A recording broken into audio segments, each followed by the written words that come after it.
ನಮಸ್ಕಾರ ಎಲ್ರಿಗೂ. ನೋಡಿ, ಪರಿಶುದ್ಧವಾಗಿ ಆರೋಗ್ಯಕರವಾಗಿರೋ ವಾಲ್ನಟ್ಟು, ಬಾದಾಮಿ, ಖರ್ಜೂರ, ಕಿತ್ತಳೆ ಹಣ್ಣು, ಬಾಳೆಹಣ್ಣನ್ನು ತಿಂತಾ ಕೂತಿದ್ದಾರೆ ಒಬ್ರು ಇಲ್ಲಿ. ನೋಡಿ, ಇವರೊಬ್ಬರು ಫಿಟ್ನೆಸ್ ಟ್ರೈನರು, ರಘುರಾಮಪ್ಪ ಅಂತ ಹೇಳಿಬಿಟ್ಟು. ಸೊ ಇವ್ರು ಇವತ್ತು ನಮಗೆ ಪರಿಶುದ್ಧವಾಗಿ ಆರೋಗ್ಯಕರವಾಗಿರೋ ಆಹಾರದ ಬಗ್ಗೆ ಒಂದು ಸ್ವಲ್ಪ ತಿಳಿಸ್ಕೊಡ್ತಾರೆ. ಫಿಟ್ನೆಸ್ಸಲ್ಲಿ ಇವರು ತುಂಬ ಸಾಧನೆಗಳು ಮಾಡಿದ್ದಾರೆ. ಇವತ್ತು ಇದನ್ನು ತಿನ್ನೋದಕ್ಕೆ ಕಾರಣ ಏನು ಸರ್? ಹಾಯ್, ಹಲೋ, ನಮಸ್ಕಾರ. ಇವತ್ತು ನಮ್ಮ ಜೊತೆಗೆ ಪರಿಶುದ್ಧವಾಗಿ ಇರುವಂಥ ದೀಪಕ್ ಅವರು ಬಂದಿದ್ದಾರೆ. ಈ ವಾಯ್ಸು ಸಿಕ್ಕಾಪಟ್ಟೆ ಫೇಮಸ್ಸು.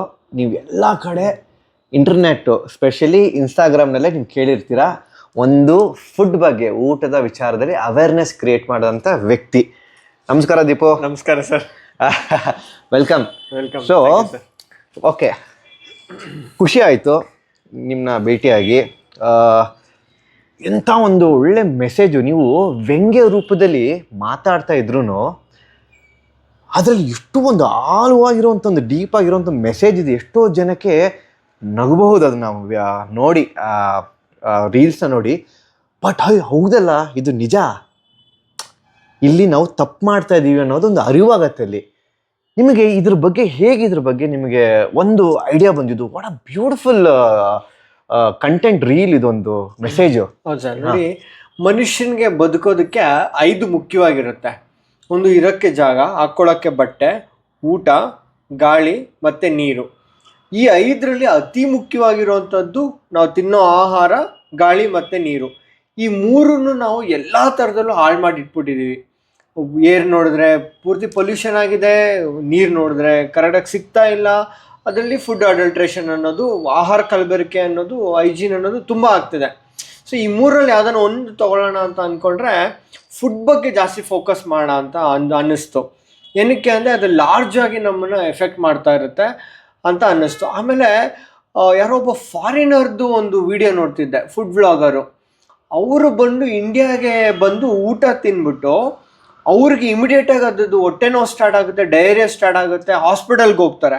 ಅದು ಸ್ವಲ್ಪ ವೈರಲ್ ಆಗ್ಬಿಡ್ತು. ಅಂದರೆ ನಮ್ಮ ದೇಶದಲ್ಲಿ ಯಾರೋ ಒಬ್ರು ಬೇರೆಯವ್ರು ಬಂದು ಈ ಥರ ವ್ಲಾಗ್ ಮಾಡಿ ನಮ್ಮ ದೇಶದ ಮಾನ ಮರ್ಯಾದೆ ಹೋಗುವಂಥದ್ದು ಆಗ್ತಿದೆ ಅಲ್ಲಪ್ಪ, ಇದೇನಿದು ಅಂತ ಹೇಳಿದ್ರು. ಕೆಲವ್ರು ಕಮೆಂಟ್ ಹಾಕಿದ್ರು, ನೀವೇ ದೇಶದ ಮಾನ ಮರ್ಯಾದೆ ತೆಗಿತಿದ್ರೆ ಹಾಗೆ ಹೀಗೆ ಅಂತೆಲ್ಲ ಹೇಳಿ. ಬಟ್ ಬೇರೆಯವ್ರು ಬಂದು ನಮ್ಮ ದೇಶದ ಬಗ್ಗೆ ಈ ಥರ ವಿಡಿಯೋ ಮಾಡ್ತಿದ್ದಾರೆ.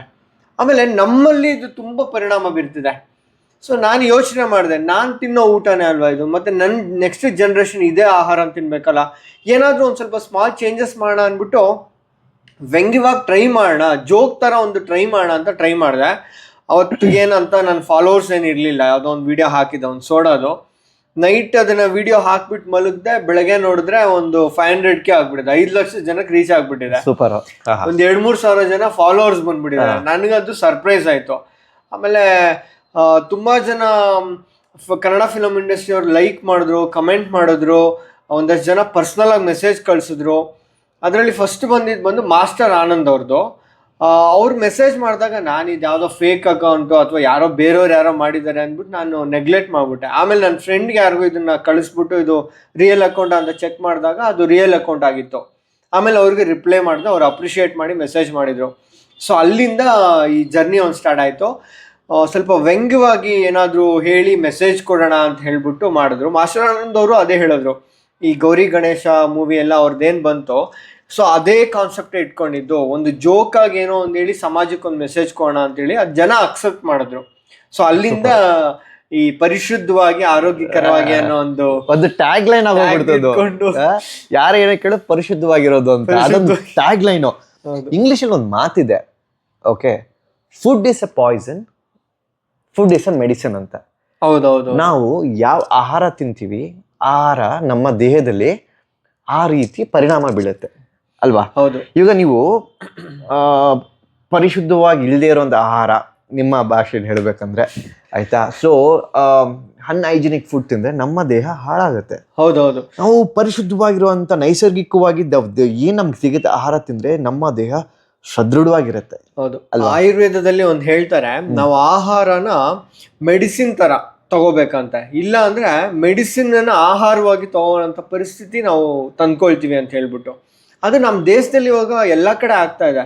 ಒಂದು ವಿಡಿಯೋದಲ್ಲಿ ನಾನು ಅದನ್ನೇ ಹೇಳಿದ್ದೀನಿ, ಒಂದು 15-20 ವರ್ಷದ ಹಿಂದೆ ನೀವು ಎಷ್ಟು ಹಾಸ್ಪಿಟಲ್ಸ್ ಇತ್ತು, ಅದೇ ಕೆಲವ್ರು ಹೇಳ್ತಾರೆ ಅವಾಗ ಜನಸಂಖ್ಯೆನೂ ಕಮ್ಮಿ ಇತ್ತು, ಹಾಸ್ಪಿಟಲ್ಸ್ ಕಮ್ಮಿ ಇತ್ತು ಅಂತ ಹೇಳ್ಬಿಟ್ಟು. ರೇಷಿಯೋ ನೀವು ತಗೊಳ್ಬೇಕಾರೆ ಅವತ್ತು ಎಷ್ಟು ಜನ ಇದ್ದು ಎಷ್ಟು ಹಾಸ್ಪಿಟಲ್ ಇತ್ತು, ಆ ರೇಷಿಯೋನ ಇವತ್ತು ಎಷ್ಟು ಜನ ಇದ್ದಾರೆ ಎಷ್ಟು ಹಾಸ್ಪಿಟಲ್ಸ್ ಇದೆ ಅಂದರೆ ಹಾಸ್ಪಿಟಲ್ಸ್ ಇನ್ಕ್ರೀಸ್ ಆಗ್ತಾ ಇದೆ. ಅಂದರೆ ನಮ್ಮ ದೇಹದ ಕಾಯಿಲೆ ಜಾಸ್ತಿ ಆಗ್ತಿದೆ. ಯಾವುದೇ ಒಂದು ಡಾಕ್ಟರ್ನ ನೀವು ಹೋಗಿ ಕನ್ಸಲ್ಟ್ ಮಾಡಿ, ಮೊದಲಿಗೆ ಅವ್ರು ಏನು ಹೇಳೋದು, ನಿಮ್ಮ ಜೀವನ ಶೈಲಿ, ಲೈಫ್ ಸ್ಟೈಲ್ ಚೇಂಜ್ ಮಾಡ್ಕೊಳ್ಳಿ. ಲೈಫ್ ಸ್ಟೈಲಲ್ಲಿ ಮೇಜರಾಗಿ ಪಾರ್ಟ್ ಮಾಡೋದು ಊಟ. ಇವಾಗ ನೀವಂತೂ ಫಿಟ್ನೆಸ್ ಅಲ್ಲಿ ಇದ್ದೀರಾ, ನಾನು ಕೂಡ ಫಿಟ್ನೆಸ್ ಅಲ್ಲಿ ಯೋಗದಲ್ಲಿ ಇದ್ದೀನಿ. ನೀವು ಫಿಟ್ನೆಸ್ ಟ್ರೈನರ್. ನೀವ್ ಏನ್ ಮಾಡೋದು ಅಂತ ಕೇಳ್ಕೊ ಮರ್ತೋಗ್ಬಿಡ್ತಾನೆ. ನಾನು ಬಂದು ವೃತ್ತಿಪರ ಯೋಗ ಶಿಕ್ಷಕ ಇದ್ದೀನಿ. ಈಗ 10 ವರ್ಷದಿಂದ ನಾನು ಪ್ರಾಕ್ಟೀಸ್ ಮಾಡ್ತಾ ಇದ್ದೀನಿ. ನಮ್ ಡಿಪಾರ್ಟ್ಮೆಂಟ್ ನಾವು ಅಷ್ಟೇ ನಮ್ಮ ಜನರಿಗೆ ದೈಹಿಕ ಆರೋಗ್ಯದ ಬಗ್ಗೆ ತುಂಬಾ ಕಾಳಜಿ ವಹಿಸೋರು. ನಾನಾಗ್ಲಿ ನಮ್ಮ ದೀಪ ಶಬಾಷ್. ನಿಮ್ ಬಗ್ಗೆ ಅಂತೂ ನಮ್ಗೆ ತುಂಬಾ ಆಶ್ಚರ್ಯ, ಮತ್ತೆ ನೀವು ಎಷ್ಟೋ ಜನಕ್ಕೆ ಇನ್ಸ್ಪಿರೇಷನ್. ಅದು ಹೇಳ್ಬೇಕು ಅಂದ್ರೆ ನ್ಯಾಷನಲ್ ಮತ್ತೆ ಇಂಟರ್ನ್ಯಾಷನಲ್ ದೇಹದಾಢ್ಯ ಪ್ರಶಸ್ತಿಗಳು ನೈಸರ್ಗಿಕವಾಗಿ ತಗೊಂಡಿದ್ದೀರಾ. ಅದರಲ್ಲೂ ನಮ್ಮ ದೇಶದಲ್ಲಿ ಅತಿ ಕೆಲವು ಜನ ಇರುವಂತಹ ನೈಸರ್ಗಿಕ ನ್ಯಾಚುರಲ್ ಬಾಡಿ ಬಿಲ್ಡಿಂಗ್ ಅಲ್ಲಿ ನೀವು ಪ್ರಶಸ್ತಿಗಳು ತಗೊಂಡಿದ್ದೀರಾ. ಯಾಕೆಂದ್ರೆ ಇವತ್ತು ಬಾಡಿ ಬಿಲ್ಡಿಂಗ್ ಅಂದಿದ ತಕ್ಷಣನೇ ಎರಡಂತೂ ಬಂದ್ಬಿಡುತ್ತೆ. ಪ್ರೋಟೀನ್ ಅದು ಎಲ್ರಿಗೂ ಬೇಕಾಗಿರುವಂತಹ ಸಾಮಾನ್ಯದ್ದು. ಎರಡನೇದು ಸ್ಟೆರಾಯ್ಡ್ಸ್ ಇಲ್ದಿದ್ ಬಾಡಿ ಬಿಲ್ಡಿಂಗ್ ಮಾಡಕ್ ಆಗೋದೇ ಇಲ್ಲ ಅನ್ನೋದೊಂದು ಪರಿಸ್ಥಿತಿ ಬಂದ್ಬಿಟ್ಟಿದೆ. ಅದ್ರಲ್ಲಿ ನೀವು ನ್ಯಾಚುರಲ್ ಆಗಿ ನ್ಯಾಷನಲ್ ಇಂಟರ್ನ್ಯಾಷನಲ್ ಪ್ರೈಸಸ್ ಎಲ್ಲ ತಗೊಂಡಿದ್ದೀರಾ. ಅದು ತುಂಬಾ ಖುಷಿ ಆಗುವಂತ ವಿಚಾರ. Thank you. ಸೊ ನಾನು ಈ 10 ವರ್ಷದಿಂದ ಏನು ಯೋಗದಲ್ಲಿ ಮಾಡ್ಕೊಂಡ್ ಬರ್ತಾ ಇದ್ದೀನಿ, ಆಹಾರ ನಮ್ಮ ದೇಹದ ಮೇಲೆ ಅತ್ಯಂತ ಪರಿಣಾಮ ಬೀರೋದು ಆಹಾರ ಮತ್ತು ನೀರು. ಸೊ ಇದರಲ್ಲಿ ಆಹಾರನ ನಾನು ಮೇನ್ ಟಾಪಿಕ್ ಆಗಿ ತಗೊಂಡೆ. ಯಾಕೆಂದ್ರೆ ನೀರನ್ನ ನಾವು ಬೇರೆ ಬೇರೆ ರೀತಿಯಲ್ಲಿ ನಾವು ಅದನ್ನ ಸ್ವಚ್ಛ ಮಾಡ್ಕೊಂಡು ಕುಡಿಯುವಂಥದ್ದು ಇದೆ. ಅದೇ ಆಹಾರ ಇವತ್ತು ಆಪ್ಷನ್ನೇ ಇಲ್ಲ. ಫಾಸ್ಟ್ ಲೈಫ್, ಫಾಸ್ಟ್ ಫುಡ್, ಈಗ ಎಲ್ಲರಿಗೂ ಫಾಸ್ಟ್ ಆಗಿ ಬೇಕಾಗಿದೆ. ಹಾಗಾಗಿ ಎಷ್ಟೋ ಜನ ಒಂದಷ್ಟು ವಿಡಿಯೋಗಳಲ್ಲಿ ನಾನು ಅದನ್ನೇ ಹಾಕ್ಬಿಟ್ಟಿದ್ದೀನಿ. ಏನಂದ್ರೆ ಸಡನ್ ಆಗಿ ಅವ್ರಿಗೆ ಏನು ಮನೆಯಲ್ಲಿ ಮಾಡೋಕ್ಕಾಗೋದಿಲ್ಲ, ಹೋಟ್ಲಲ್ಲಿ ಎಲ್ಲೋ ಒಂದ್ ಕಡೆ ಹೋಗ್ತಾರೆ, ಕಟ್ಟಿಸ್ಕೊಳ್ತಾರೆ, ಮಕ್ಕಳಿಗೆ ಇಡ್ಲಿನ ಕಟ್ಕೊಟ್ಬಿಡ್ತಾರೆ. ಹೇಗ್ ಮಾಡ್ತಿದ್ದಾರೆ ಏನು ಅನ್ನೋದು ಏನು ನೋಡೋದಿಲ್ಲ, ಫಾಸ್ಟಾಗಿ ಆಗ್ಬಿಡ್ಬೇಕು, ಕಳ್ಸ್ಬಿಡ್ತಾರೆ. ಬಟ್ ಅದು ಒಂದು ಜನರೇಷನ್ ಮೇಲೆನೆ ಅಫೆಕ್ಟ್ ಆಗ್ತಾ ಇರುತ್ತೆ. ನಿಜ. ಸೊ ಹಾಗಾಗಿ ಅದರಲ್ಲಿ ಏನಾದ್ರೂ ನಾನು ಸ್ಮಾಲ್ ಚೇಂಜಸ್ ಮಾಡ್ಬೋದಾ ಅಂತೇಳಿ 2 ಮೇನ್ ಟಾಪಿಕ್ ಅದ್ರಲ್ಲಿ ತಗೊಂಡೆ. ಒಂದು ಆಹಾರ ಕಲಬೆರಕೆ, ಫುಡ್ ಅಡಲ್ಟ್ರೇಷನ್. ಎರಡನೇದು ಹೈಜೀನು, ಆ ನೀಟ್ನೆಸ್, ಆ ಕ್ಲೀನ್ಲೆಸ್. ಇದನ್ ಮೇಲೆ ನಾನು ಟಾಪಿಕ್ ಅನ್ನ ತಗೊಂಡು ಮಾತಾಡೋಕೆ ಸ್ಟಾರ್ಟ್ ಮಾಡಿದೆ. ಏನಕ್ಕೆ ಅಂತ ಹೇಳಿದ್ರೆ, ಇವತ್ತು ಯಾವ ಪರಿಸ್ಥಿತಿಗೆ ನಾವು ಬಂದು ತಲುಪಿದೀವಿ ಅಂತ ಹೇಳಿದ್ರೆ, ಯಾವ ಫುಡ್ಡು ಅಡಲ್ಟ್ರೇಟೆಡ್ ಆಗಿಲ್ಲ ಅಂತ ಹುಡುಕ್ಬೇಕು.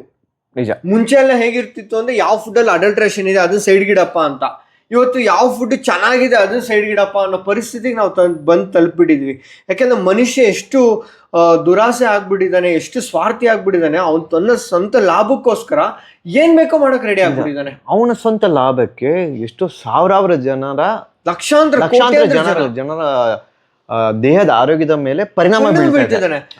ಅವನು 10 ಜನದ ಮೇಲೆ ಯಾವ ರೀತಿ ಪರಿಣಾಮ ಬೀಳ್ತಿದೆ, ಅವನ ಮೇಲೂ ಬೇರೆ ಬೇರೆ ಆಹಾರಗಳು ಪರಿಣಾಮ ಬೀರ್ತಿದ್ದಾವೆ. ನಾವು ಇದನ್ನ ಜನಕ್ಕೆ ಅವೇರ್ನೆಸ್ ಇಲ್ಲ, ಅದನ್ನ ನಾವು ಕ್ರಿಯೇಟ್ ಮಾಡ್ಬೇಕು. ನೀವು ಒಂಥರ ಸಮಾಜ ಸೇವಕರು ಇದ್ದಂಗೆ.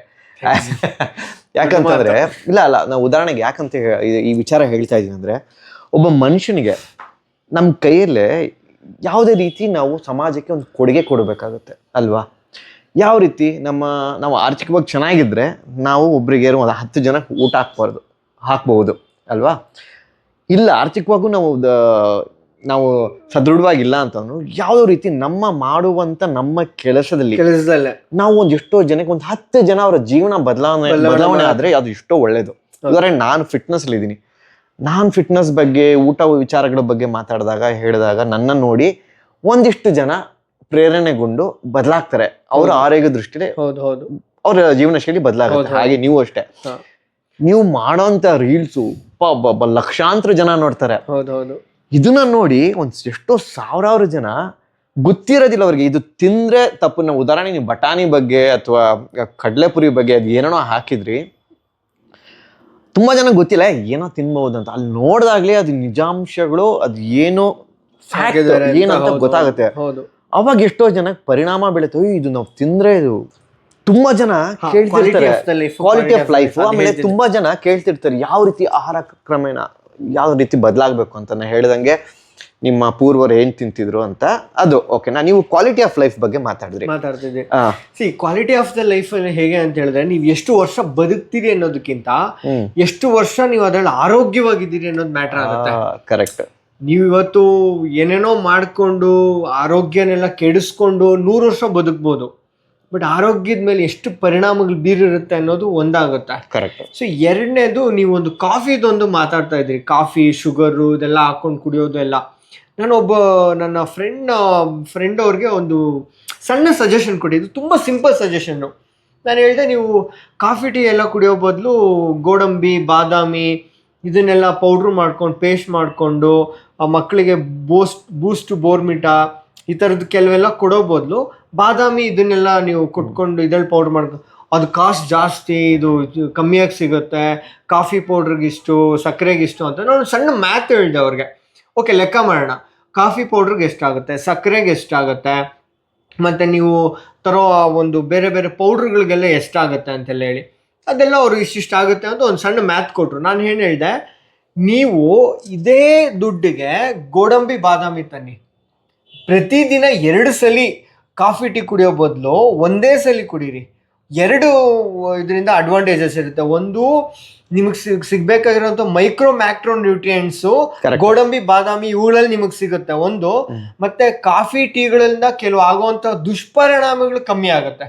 ಪರ್ಟಿಕ್ಯುಲರ್ಲಿ ಹೇಳಬೇಕು ಅಂದ್ರೆ ಸಕ್ಕರೆಯಿಂದ, ಕಾಫಿ ಟೀ ಒಂದ್ ಕಡೆ ಆದ್ರೆ ಸಕ್ಕರೆಯಿಂದ ಆಗುವಂತ ದುಷ್ಪರಿಣಾಮಗಳು ಕಮ್ಮಿಯಾಗಿ ನೀವು ಗೋಡಂಬಿ ಬಾದಾಮಿಯಲ್ಲಿ ನಿಮ್ಗೆ ಸಿಗುವಂತ ಪೌಷ್ಟಿಕ ಜಾಸ್ತಿ ಸಿಗುತ್ತೆ ನಿಮ್ಗೆ. ನಿಜ. ಅದೇ ದುಡ್ಡಿಗೆ ಅದನ್ನ ತನ್ನಿ, ವಾರಕ್ಕೆ 4, ಇವತ್ತು ಇವನ್ ಬಡ ಮನೆಗಳಲ್ಲೂ ಸಹ 2-3 ಸಲ ಕಾಫಿ ಟೀ ಮಾಡ್ತಾರೆ, ಸಕ್ಕರೆ ತಗೊಳ್ತಾರೆ. ಅವರು ದಿನಕ್ಕೆ 1-2-3 ಮೊಟ್ಟೆ ತಿನ್ನಕ್ಕಾಗಲ್ವಾ, ಬಾಳೆಹಣ್ಣು ತಿನ್ನಕ್ಕಾಗಲ್ವಾ, ಅದೇ ದುಡ್ಡು. ಬಾಳೆಹಣ್ಣು ತಿನ್ನಕ್ಕಾಗಲ್ಲ, ಮೊಟ್ಟೆ ಸಿಂಪಲ್. ನಿಮ್ಗೆ ಚೀಪೆಸ್ಟ್ ಪ್ರೋಟೀನ್ ಅಂದ್ರೆ ಯಾವ್ದು? ಮೊಟ್ಟೆ ಸಿಗತ್ತೆ. ಸೊ ಈ ರೀತಿ ನಾವು ಬದಲಾವಣೆ ಯೋಚನೆ ಮಾಡ್ಬೇಕು, ಆಯ್ತಾ? ಭಾರತ ದೇಶದ ಊಟದ ಆಹಾರ ಪದ್ಧತಿನೇ ಬದಲಾಗಬೇಕು. ಹೌದು. ಏನಕ್ಕೆ ಭಾರತ ದೇಶದ ಊಟದ ಪದ್ಧತಿ ನಾನು ಮತ್ತೆ ಪಾಯಿಂಟ್ ಹೇಳ್ತೀನಿ, ಭಾರತದ ದೇಶದ ಊಟದ ಪದ್ಧತಿ ಮುಂಚೆ ತುಂಬಾ ಚೆನ್ನಾಗಿತ್ತು. ಹೌದು, ತುಂಬಾ ಚೆನ್ನಾಗಿತ್ತು, ಖಂಡಿತವಾಗ್ಲು. ಕಾಲಕ್ರಮೇಣ ಹೋಗ್ತಾ ಅದ್ ಹಿಂಗ್ ಉದಾಹರಣೆಗೆ ನಮ್ಮ ಊರಲ್ಲೆಲ್ಲ, ನಾವು ನಮ್ಮ ತಾತನ ಕಾಲದಲ್ಲೆಲ್ಲ ಕೊಬ್ಬರೆಣ್ಣೆ ತರಕಾರಿ ಅಲ್ಲೇ ಅವರೇ ಬೆಳಿತಿದ್ರು, ಹಣ್ಣು ಹಂಪ್ಲು, ಈ ತರ ಒಂದು ಒಳ್ಳೆ ಎಣ್ಣೆಗಳು ಬಳಸ್ತಾ ಇದ್ರು. ಇವಾಗ ಏನಾಗ್ತಿದೆ, ನಾವು ಅಂಗಡಿಗೆ ಹೋಗಿ ತಗೊಂತೀವಿ, ಸಕ್ಕರೆ ಜಾಸ್ತಿ ಬಳಸ್ತೀವಿ. ಬೆಳಗ್ಗೆ ಆದ್ರೆ ಕಾಫಿನೇ ಸಕ್ಕರೆ ಜೊತೆಗೆ ಬಿಸ್ಕೆಟ್, ಅದು ಇನ್ನೊಂದು ಸಕ್ಕರೆ ಅದನ್ನ ಹಾಕೊಂಡ್ ತಿಂತಾರೆ. ಶುಗರ್ ಪರಿಣಾಮಗಳಂತೂ ತುಂಬಾನೇ ಭಯಂಕರವಾಗಿದ್ದಾವೆ. ಹಿಂಗ್ ತಿಂದು ನಮ್ಮ ಭಾರತ ದೇಶದ ಹೈಯೆಸ್ಟ್ ಡಯಾಬಿಟಿಕ್ ಕ್ಯಾಪಿಟಲ್ ಪ್ರಪಂಚದಲ್ಲಿ. ಹೌದು, ಇದು ನೋಡಿ ನೀವು ಹೇಳಿದ ಒಳ್ಳೆ ಪಾಯಿಂಟ್. ಇಡೀ ಪ್ರಪಂಚದಲ್ಲೇ ಹೈಯೆಸ್ಟ್ ಕಾಮನ್ ಆಗಿ ಹೇಳುವಂತ ಶುಗರ್ ಪೇಷಂಟ್ಸ್, ಡಯಾಬಿಟಿಕ್ ಪೇಷಂಟ್ಸ್ ಇರೋದು ಇಂಡಿಯಾದಲ್ಲಿ. ಅಂತ ಪರಿಸ್ಥಿತಿಗೆ ನಾವು ತಲುಪಿಬಿಟ್ಟಿದೀವಿ. ಏನಕ್ಕೆ ಅಂದ್ರೆ ನಮ್ಮ ಆಹಾರ ಪದ್ಧತಿಯಿಂದಾನೆ.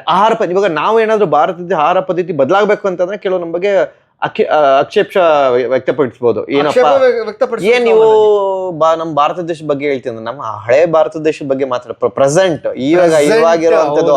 ಇವಾಗ ನಾವ್ ಏನ್ ಆಹಾರ ತಿಂತಿದೀವಿ ಅದು ಪರಿಣಾಮ ಬಿಡುತ್ತೆ. ಇವಾಗ it reflects. If you eat a good food you look good ಅಂತಾರೆ. Crap food you look like a crap ಅಂತಾರೆ. ನೀವು ಒಳ್ಳೆ ಆಹಾರ ತಿನ್ನಿ, ನೀವು ನಿಮ್ ಎಷ್ಟ್ ಚೆನ್ನಾಗಿ ಕಾಣ್ತೀರಾ. ನೀವು ಅದೇ ಬ್ಯಾಡ್ದಾಗಿರೋ ಜಂಕ್ ಫುಡ್ ತಿನ್ನಿ, ಒಳ್ಳೆ ಜಂಕ್ ತರ ಕಾಣ್ತೀರಾ.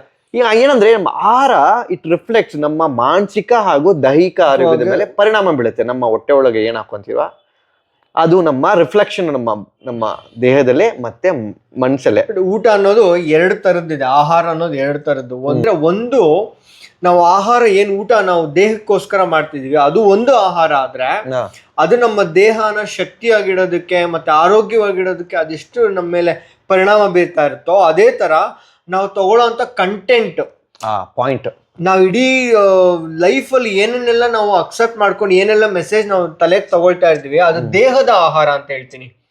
ಏನಕ್ಕೆ ಅಂದ್ರೆ, ಒಬ್ಬ ನನ್ನ ಕ್ಲೈಂಟು 1000 ಕೋಟಿಗಿದ್ದಾರೆ. ಅವ್ರು ಹೇಳಿದ್ ನನ್ಗೆ ಏನು ಅಂತ ಹೇಳಿದ್ರೆ, ನೀನೊಬ್ಬ ಶ್ರೀಮಂತ ಆಗ್ಬೇಕು ಅಂತ ಹೇಳಿದ್ರೆ ನೀನ್ ದುಡ್ಡು ದುಡಿಯಕ್ ಹೋಗ್ಬೇಡ, ಆ ಶ್ರೀಮಂತನ ಜೊತೆ ಇರು ಸಾಕು. ನೀನ್ ಇವೆಂಚುಲಿ ನಿಧಾನವಾಗಿ ಆ ಕಂಟೆಂಟ್ ನ ತಗೊಂಡು ನೀನ್ ಶ್ರೀಮಂತ ಆಗ್ತೀಯ.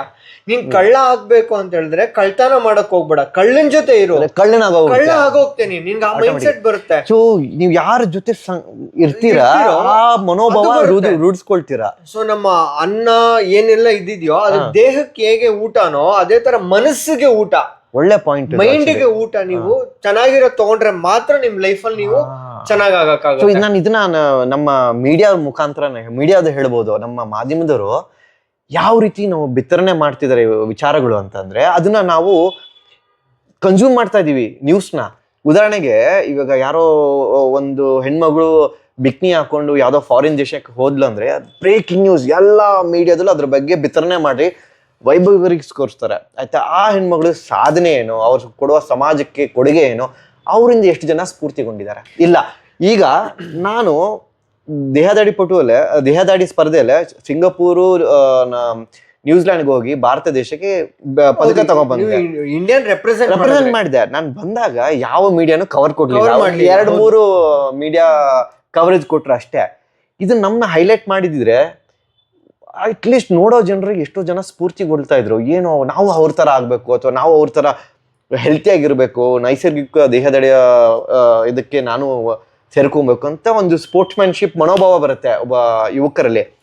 ನೀವು ಈ ತರ ಒಂದು ಬಿತ್ತರಣೆ ಮಾಡಿದಾಗ ಯುವಕರ ಮನಸ್ಸಿನಲ್ಲಿ ಆಗುವಂತ ಪರಿಣಾಮ ಏನು? ಹೌದು ನೋಡಿ, ಈ ಸೋಷಿಯಲ್ ಮೀಡಿಯಾ ಮತ್ತೆ ಮೀಡಿಯಾನಲ್ಲಿ ಇವತ್ತಿಗೆ ಇಡೀ ಸಮಾಜನ ಬದಲಾವಣೆ ಮಾಡುವಂತಹ ಒಂದು ಶಕ್ತಿ ಇವತ್ತಿದೆ. ಖಂಡಿತವಾಗ್ಲು ಅದು ಇವತ್ತು ಮೀಡಿಯಾ ಏನಾಗ್ತಿದೆ ಅಂದ್ರೆ ಮುಂಚೆ ಮೀಡಿಯಾಗಳೆಲ್ಲ ಏನಾಗ್ತಾ ಇತ್ತು ಅಂತ ಹೇಳಿದ್ರೆ ಬರೀ ನ್ಯೂಸ್ ಏನಿತ್ತು ಅದನ್ನ ಮಾತ್ರ ತೋರಿಸ್ತಾ ಇದ್ರು. ಆದ್ರೆ ಇವತ್ತು ಒಪಿನಿಯನ್ ಕ್ರಿಯೇಟ್ ಮಾಡ್ತಾ ಇದಾರೆ. ಕರೆಕ್ಟ್. ಪ್ರತಿಯೊಂದು ನ್ಯೂಸ್ ಚಾನಲ್ ಒಂದೊಂದ್ ಕಡೆ ಒಪಿನಿಯನ್ ಕ್ರಿಯೇಟ್ ಮಾಡಕ್ ಹೋಗ್ತಾ ಇದ್ದಾರೆ. ಅದು ನಿಮ್ ಕೆಲಸ ಅಲ್ಲ, ನೀವ್ ಏನಿದೆ ಅದನ್ನ ತೋರಿಸಿ, ಜನ ಅದನ್ನ ಅನಲೈಸ್ ಮಾಡ್ಕೊಂಡು ಒಪಿನಿಯನ್ ಏನ್ ಬೇಕೋ ಅದು ಅವ್ರು ಕ್ರಿಯೇಟ್ ಮಾಡ್ಕೊಳ್ತಾರೆ. ಬಟ್ ನೀವೇ ಮಾಡಕ್ ಹೋಗ್ತಾ ಇದ್ದೀರಾ.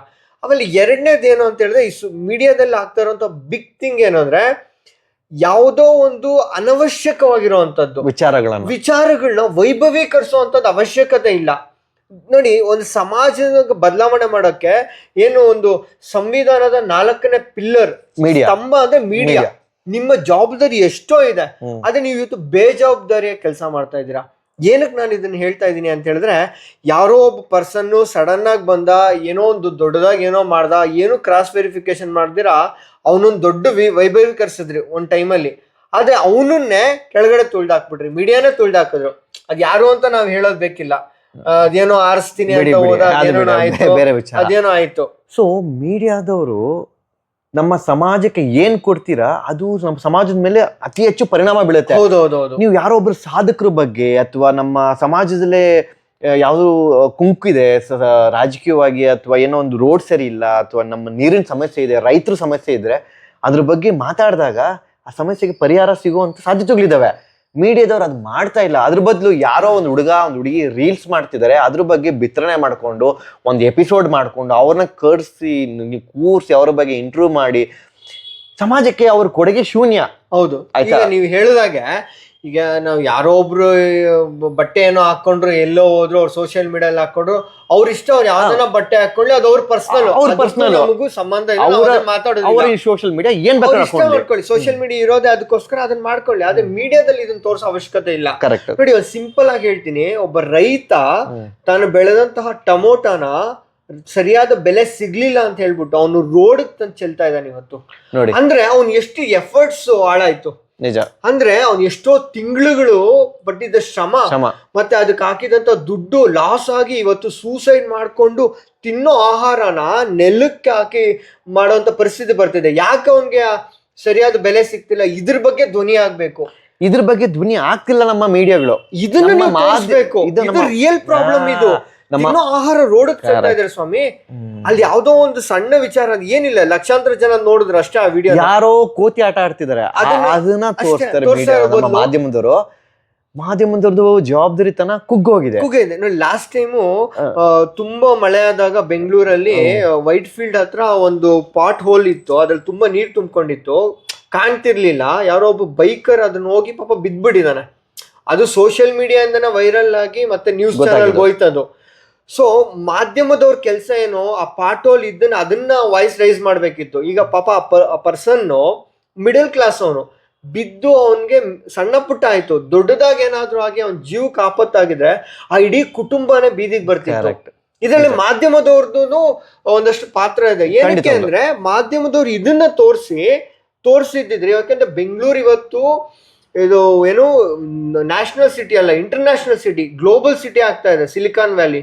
ಸೊ ಇದರ ಎಷ್ಟೊಂದು ಪ್ರಾಬ್ಲಮ್ಸ್ ನ ನೀವು ತಂದಿದ್ದು ಹೊರಗಡೆ ತೋರಿಸ್ಬೋದಿತ್ತು, ಬಟ್ ಇದನ್ನ ನೀವು ತೋರಿಸ್ತಿಲ್ಲ. ನಿಮ್ಗೇನು ಸೆನ್ಸೇಷನಲ್ ಆಗಿರೋದ್ ಬೇಕು, ಯಾರೋ ಒಬ್ಬ ಏನೋ ಮಾಡಿ ಜೈಲ್ಗೆ ಹೋದ, ಏನೋ ಮಾಡ್ದ, ಅದನ್ನೇ ತೋರಿಸ್ಬೇಕು. ಅವ್ರ ಮೇಲೆ ಎಪಿಸೋಡ್ಸ್ ಮಾಡೋ ಅವಶ್ಯಕತೆ ಇಲ್ಲ.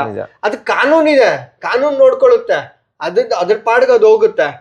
ನಿಮ್ಮ ಇದೇನು ಅದು ಆಗಿದ್ ನ್ಯೂಸ್ ತೋರಿಸಿ ಬಿಡ್ಬೇಕು, ಜವಾಬ್ದಾರಿ ತಂದಲ್ಲಿ ಇಲ್ಲ ಅಷ್ಟೇ, ಬೇರೆ ವಿಚಾರ. ಬೇಜವಾಬ್ದಾರಿಯಾಗಿ ಕೆಲಸ ಮಾಡ್ತಾ ಇದಾರೆ. ಸೊ ಬೇಸಿಕ್ಲಿ ನಾವು ಏನ್ ಕನ್ಸ್ಯೂಮ್ ಮಾಡ್ತಿದ್ವಿ, ಎಸ್, ಆಹಾರ ಹೊಟ್ಟೆಗೆ ಮತ್ತೆ ಮನಸ್ಸಿಗೆ ಈ ಎರಡು ಆಹಾರ ತುಂಬಾ ಪರಿಣಾಮ, ನಮ್ಮ ದೇಹದ ಆರೋಗ್ಯದ ಮೇಲೆ ತುಂಬಾ ಪರಿಣಾಮ. ಎರಡು ಆಹಾರನ ಕರೆಕ್ಟ್ ಆಗಿ ಇಟ್ಕೊಳ್ಳಿ. ಯೂಸ್ ಜನತೆಗೆ ನಾನು ಹೇಳೋದಿಷ್ಟೇ, ತಿನ್ನೋ ಆಹಾರ ಅದನ್ನ ಕರೆಕ್ಟ್ ಆಗಿ ಇಟ್ಕೊಳ್ಳಿ. ಮತ್ತೆ ನೀವು ಕನ್ಸ್ಯೂಮ್ ಮಾಡೋ ಮೈಂಡ್ ಆಹಾರ ಏನಿದೆ ಅಲ್ವಾ, ಕಂಟೆಂಟ್, ನೀವ್ ಏನೆಲ್ಲ ತಗೊಳ್ತಾ ಇದೀರಿ, ಯಾವ ತರದ್ ನೀವು ಕೇಳ್ತಾ ಇದ್ದೀರಿ, ಅದೇ ಹೊರಗಡೆ ಬರುತ್ತೆ.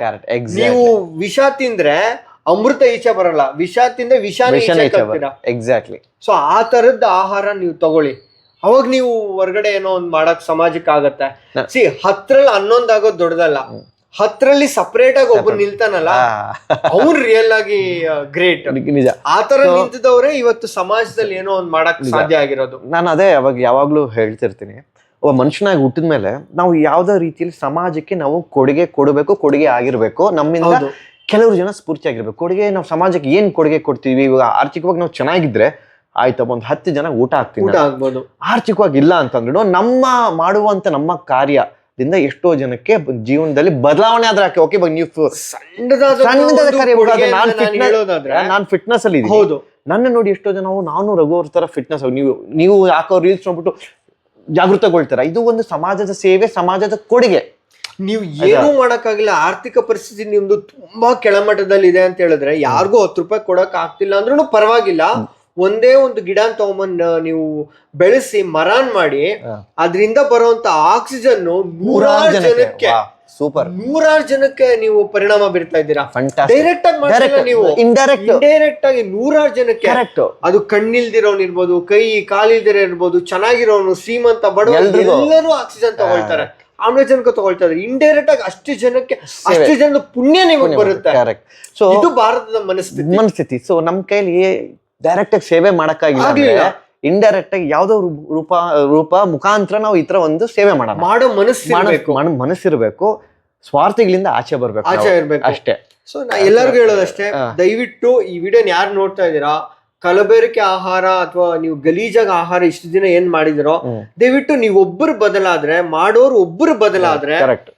ನನಗೆ ಹೋದ್ರು US ಇಂದ ಒಂದು ಮೆಸೇಜ್ ಬಂದಿತ್ತು, ನನಗೆ ಮೆಸೇಜ್ ತುಂಬಾ ಸಕ್ಕತ್ತಾಗಿತ್ತು. ಏನಂತ ಹೇಳಿದ್ರೆ, ದೇವರು ನಮ್ಗೆ ಬಡತನ ಕೊಟ್ಟಿರ್ಬೋದು, ಕೊಳಕತನ ಕೊಟ್ಟಿಲ್ಲ. ಮೇರ್ ಮುತ್ತಣ್ಣ ಅಂತ ಸಿನಿಮಾದ ಒಂದು ಡೈಲಾಗ್ ಇದು. ಹೌದು, ನಿಜ. ನೀವು ಒಂದು ಬೆಳ್ಳಿ ಪಾತ್ರೆನಲ್ಲಿ ಮಾಡಿ ಅಂತ ನಾನು ಹೇಳ್ತಿಲ್ಲ, ಸ್ವಚ್ಛವಾಗಿರೋದ್ರಲ್ಲಿ ಮಾಡಿ, ತೊಳೆದ್ ಮಾಡಿ, ಅದನ್ನ ನಿಮ್ಮ ಹತ್ರ ಇರೋದ್ರಲ್ಲೇ ತೊಳೆದ್ ಮಾಡಿ. ನೀವು ಕಡು ಬಡವರಾಗೋಗ್ಬಿಟ್ಟಿದ್ದೀರಾ, ನಿಮ್ಮ ಹತ್ರ ಇರೋದು 2 ಜೊತೆ ಬಟ್ಟೆ ಅಂದ್ರೆ ಸೋಪ್ ಕೂಡ ಇಲ್ಲ ತೊಳ್ಕೊಳಕ್ಕೆ, ನೀರಲ್ಲಿ ನೀವು ತೊಳೆದು ಅದನ್ನ ಮಾಡಬಹುದು. ನಿಮ್ಮ ಹತ್ರ ಮೈಗೆ ಹಾಕೊಳಕ್ ಸೋಪ್ ಇಲ್ಲ, ನೀವು ಸ್ನಾನ ಮಾಡ್ಬೋದು ಬರೀ ನೀರಲ್ಲಿ, ಅಷ್ಟಂತೂ ಇದೆ. ಅಷ್ಟು ಸ್ವಚ್ಛ, ಕನಿಷ್ಠ ಸ್ವಚ್ಛವಾಗಿ ಇಟ್ಕೊಂಡ್ ಮಾಡಿ. ಸೊ ನೀವು ಮುಂಚೆ ಎಲ್ಲ ಹೇಗಿರ್ತಿತ್ತು ಅಂತ ಹೇಳಿದ್ರೆ, ಆಹಾರ ತಯಾರಿಸ್ಬೇಕಾದ್ರೆ ನನ್ನ ಮನೆಯಲ್ಲಿ ನಾನ್ ತಿನ್ಬೇಕು ಈ ಆಹಾರನ, ಆ ತರ ತಯಾರಿಸ್ಕೊಡ್ತಿದ್ರು. ಆದ್ರೆ ಇವತ್ತು ನಾನ್ ಮಾರ್ಬೇಕಷ್ಟೇ, ಇದನ್ನ ನಾನ್ ದುಡ್ಡು ಮಾಡ್ಕೋಬೇಕಷ್ಟೇ, ಸ್ವಾರ್ಥಿಗಳಾಗೋಗ್ಬಿಟ್ಟಿದ್ದೀರಾ. ನೀವು ಬೇರೆ ಕಡೆಯಿಂದ ತಂದ್ರೆ ಅವನು ಅದೇ ತರನೇ ಮಾಡಿರ್ತಾನೆ. ಸೊ ನೀವು ಏನ್ ಕೊಡ್ತಾ ಇದ್ದೀರೋ ನೀವು ಅದೇ ತರದ್ದೇ ತಿಂತಾ ಇದ್ದೀರಿ ಇನ್ನೊಂದ್ ಕಡೆ. ಕರೆಕ್ಟ್. ಸೊ ಹಾಗಾಗಿ ದಯವಿಟ್ಟು ಮಾಡೋರು ಒಬ್ರು ಕೆಲವ್ರು ಬದಲಾಗಿ, ಅವ್ರು ಒಬ್ರು ಬದಲಾದ್ರೆ 10 ಜನ ಬದಲಾಗ್ತಾರೆ, 100 ಜನ 1000 ಜನ ಆರೋಗ್ಯದ ಮೇಲೆ ಒಂದು ಒಳ್ಳೆ ಮಾಡ್ತಾರೆ. ಕರೆಕ್ಟ್ ಅಲ್ಲ? ಅಷ್ಟೇ. ಸೊ ಅದನ್ನೊಂದನ್ನ ಮಾಡ್ಕೊಂಡ್ರೆ ನಿಜವಾಗ್ಲೂ ಭಾರತ ಸದೃಢವಾಗಿ ನಾವು ಕಟ್ಟಬಹುದು ಅಂತ ಹೇಳಿ.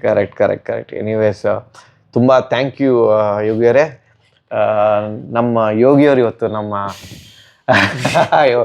ಮೀಟ್ ಆಗಿ ತುಂಬಾ ಖುಷಿ ಆಯ್ತು. ಹೀಗೆ ನಿಮ್ಮ ಸಮಾಜ ಸೇವೆ ಅಂತೀವಿ ನಾವು, ಇನ್ನ ಸುಮಾರು ಜನಕ್ಕೆ ಸ್ಫೂರ್ತಿದಾಯಕವಾಗಿ ಇನ್ನ ಎಷ್ಟು ಜನ ನಿಮ್ಮ ರೀಲ್ಸ್ ಮುಖಾಂತರ ಅದನ್ನ ಸ್ಪ್ರೆಡ್ ಮಾಡಿ ಇನ್ನ ಎಷ್ಟೋ ಜನರ ಬದಲಾವಣೆ ಆಗಲಿ, ಅವರ ಅವೇರ್ನೆಸ್ ಕ್ರಿಯೇಟ್ ಆಗಲಿ. ನೀವು ಥ್ಯಾಂಕ್ ಯು ಯೋಗಿ ಅವರೇ, ಬಂದಿದ್ದಕ್ಕೆ much, sir. Thank you.